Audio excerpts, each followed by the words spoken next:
boys, mga ateis, welcome back sa akin channel. This is Chris Alan at ngayong araw papanoorin natin yung performance ng isang Filipino, half Austrian na nagrepresent ng isang bansa, which is Austria, sa isang European song festival na may pangalan na Eurovision. So this is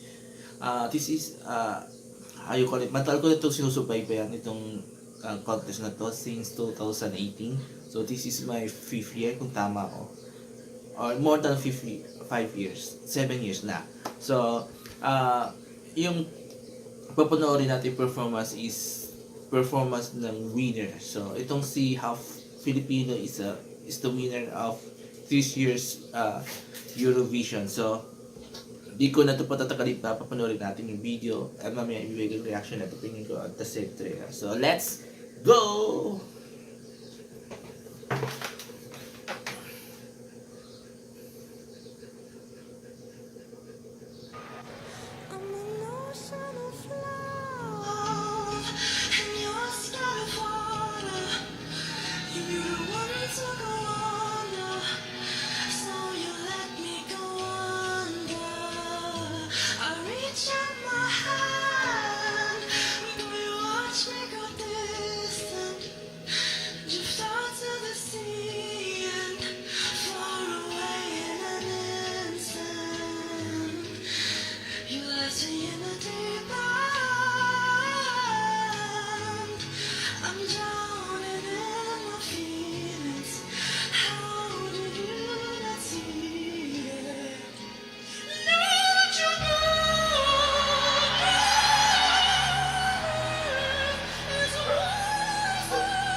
Okay, tayo ko na pa natin yung performance ni JJ na isang half, or should I say JJ or Johannes Bichish. I don't know how to read the last name. So half Filipino, half Austrian. So mother niya is Filipina.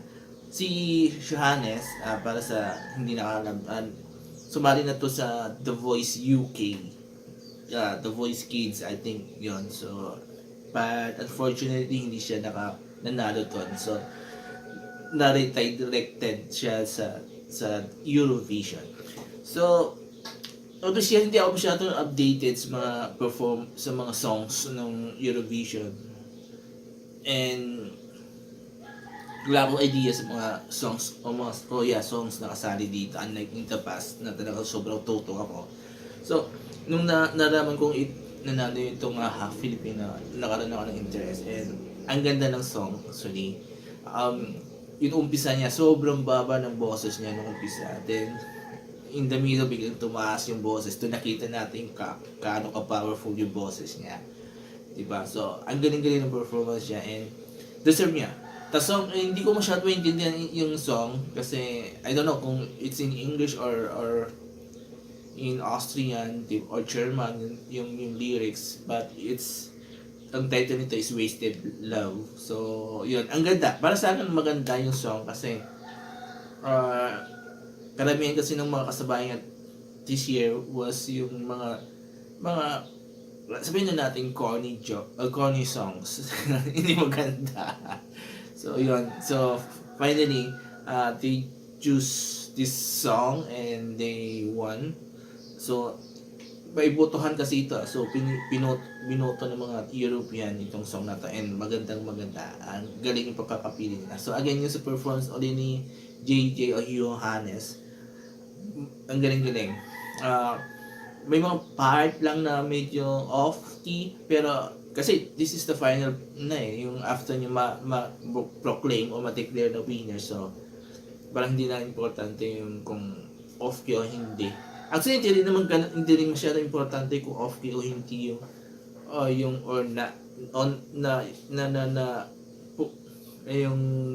yung tono, tipo nakukuha ng tamang tono kasi I observed in the past may mga singers rin na hindi gano'n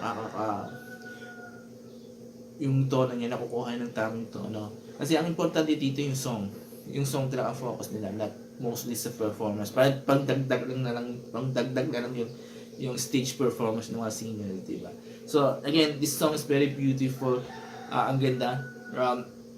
After last year na medyo disappointing yung nanalo and na-uplift ulit ito. And also, what is good and special about this win by the half Austrian, half Filipino is that he defeated the illegal settler / Israel, diba? So, actually marami based sa nabasa ko sa isang video nun, marami nagtataka bakit biglang number 1 sa voting, people's voting yung illegal settler or / Israel, di ba?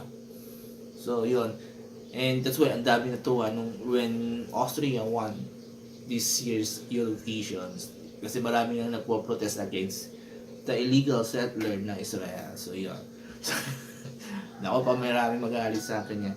So yun. So, pero hindi yun ang topic natin. So again, congrats kay Johannes or JJ for winning the Eurovision Song Contest 2025, diba?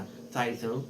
And I think this is the third time na nanalo yung bansang Austria sa Eurovision. Remind natin. Balikan natin yung mga past. So 1965 yung una, then second is nung 2020, I don't know the exact year. Ang nanalo si Conchita Wurst na isa rin ang galing na singer. She is a trans woman. So, I don't know kung trans woman ang consider yung sarili niya. Pero, yeah. She's part of the LGBTQIA. So, nanalo siya, Conchita Wurst. Ang ganda yung song niya, ni Conchita. Actually, I forgot the title, pero ang ganda yung song niya.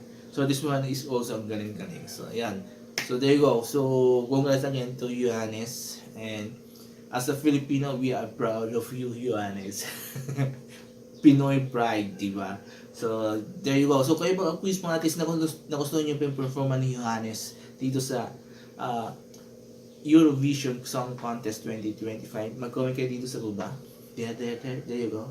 At ibigay niyo yung comment nyo. And thank you also to all the people who has been watching my channel. Natuwa ako kasi kahit yung hindi reaction video na content ko dito, pinapanood nyo pa rin. So, yun. Thank you very much. So, again, congrats to Johannes. You gave pride to the Filipino, diba? So, yun. Thank you very much again. Bye-bye and have a nice day.